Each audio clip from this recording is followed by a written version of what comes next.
Ay, qué trompeta, Dios. Déjala, déjala. Abusa de ella, a ver, dale.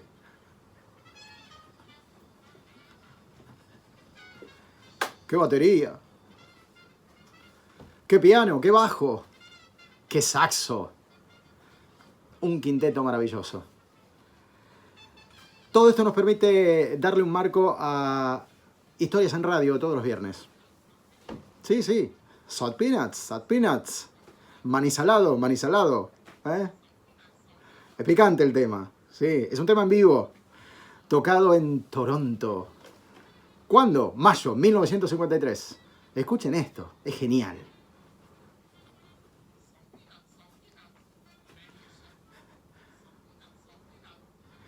Es el famoso centro de conciertos de Toronto en Canadá, el Macy Hall. El 15 de mayo de 1953 se registraba esto. Producto casi de la casualidad. Charles Mingus, que justamente era el bajista de este quinteto formidable, tuvo la extraordinaria idea de registrarlo, de grabarlo. ¿Saben por qué? Porque ninguno de los cinco en realidad lo había pensado. Y casi en un acto totalmente improvisado dijo, bueno, yo lo grabo por las dudas. Y resulta ser que quedó registro, afortunadamente, de lo que se conoce como el mejor concierto de la historia. El concierto del siglo XX. Sí, aunque les parezca mentira. Algo que surgió totalmente improvisado. Yo le agregué, a propósito de la anécdota, un título un poquito más picante. El mejor concierto con un instrumento de plástico. Porque de esto se trata la historia. La historia de radio de hoy justamente es musical, no caben dudas. Aquí tenemos a un quinteto fantástico, la máquina del jazz. ¿Vieron como la máquina de River en los años 40? Bueno, aquí tenemos un quinteto que era una delantera formidable.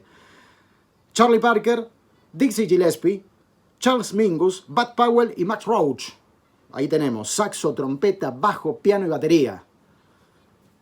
Si yo les contara cómo llegaron estas 5 personas esa noche a tocar en este club de jazz de la High Class de Toronto, ustedes no lo van a poder creer. Hay vetas realmente dramáticas del relato. Porque saben que los músicos de estos tiempos y los rockers de los 70 en realidad no inventaron nada. Convivieron con algunos extremos que ya los grandes músicos de jazz habían convivido en los años 40. El de los narcóticos, el de las drogas, el de los excesos. Lamentablemente esto es algo que acompañaba en una época donde había muy poco conocimiento de los efectos a todos los músicos de la época. Y sobre todo en el ámbito de vidas muy tormentosas, como pudo ser la de Charlie Parker, que era el gran promotor de este show. Charlie Parker llegó hasta Toronto porque en Nueva York ya no lo aceptaban. Le habían quitado la licencia para tocar en los clubes nocturnos, porque no siempre se portaba bien, a veces llegaba excedido de copas o excedido de algunas sustancias prohibidas. Lamentablemente él muere muy joven como consecuencia de la ingesta de cocaína y de heroína. Y en la búsqueda de heroína es que esa noche del 15 de mayo de 1953 vende su saxo. ¿Escuchan lo que yo les digo? Charlie Parker, con 33 años, vende su saxo a cambio de drogas. Pero claro, llegó el momento del show. ¿Y ahora qué? Se fue a una tienda de música muy cercano al Macy Hall de Toronto, en Canadá, y porque era Charlie Parker, le dijeron, bueno, mire a la hora que viene usted también. Le prestamos esto. ¿Y qué era esto? Un saxo de plástico. Sí, casi de juguete. Si hoy hablamos con un saxofonista de elite, cualquiera de los que tenemos acá, que son un montón, te dicen, sí, existe algo parecido a eso, son los de policarbonato, que suenan muy bien. Y muchos inspirados en aquella anécdota del año 53 de Charlie Parker.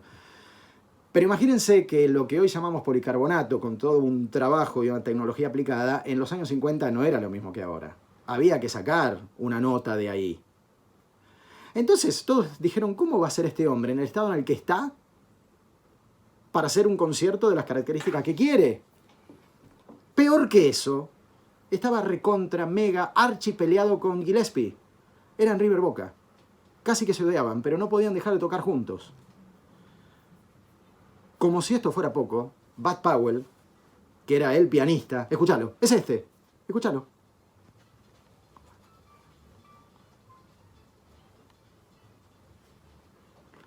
¿Saben de dónde había salido?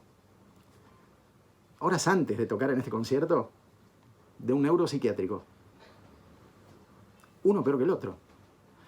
Y además Charlie Parker había tenido una tragedia poco tiempo atrás. Había fallecido su hija, producto de una neumonía. No la habían podido atender, él no tenía recursos.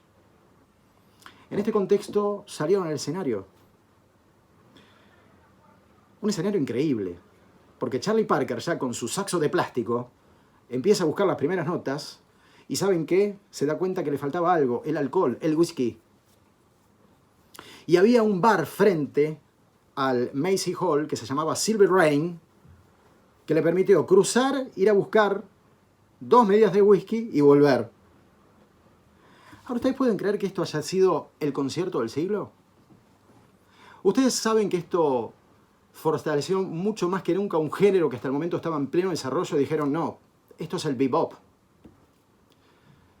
Esto rompe toda la lógica del swing anterior de la época de posguerra, o la de preguerra, la de los Miller, la de los Goodman. Acá nacía una nueva forma de entender la música.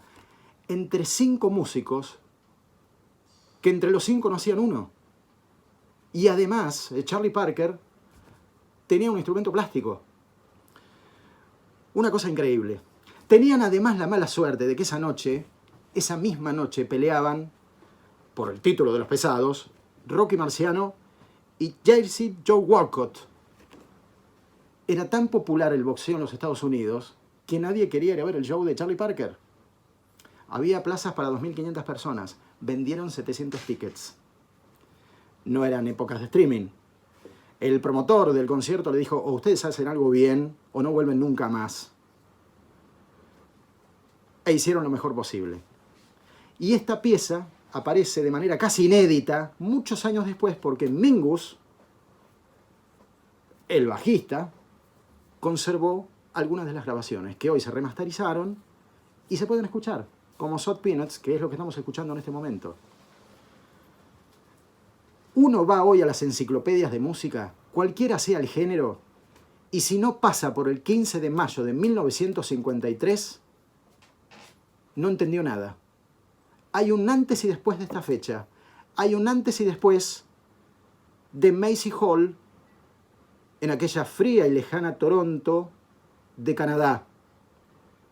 Y hay un dato que hasta lo reconoció su propio protagonista, Miles Davis, posiblemente el máximo trompetista de todos los tiempos. Dijo, para mí esa fecha y ese concierto fue absolutamente inspirador. Sin darse cuenta, estos 5 locos bonitos generaron tal vez una de las mejores expresiones musicales de todos los tiempos, la de Davis. No lo saben. Pero la cuestión es que contra todos los pronósticos lo lograron. Sí, claro. Con un saxo de plástico. Parker lo desafió a Gillespie e hicieron el concierto del siglo.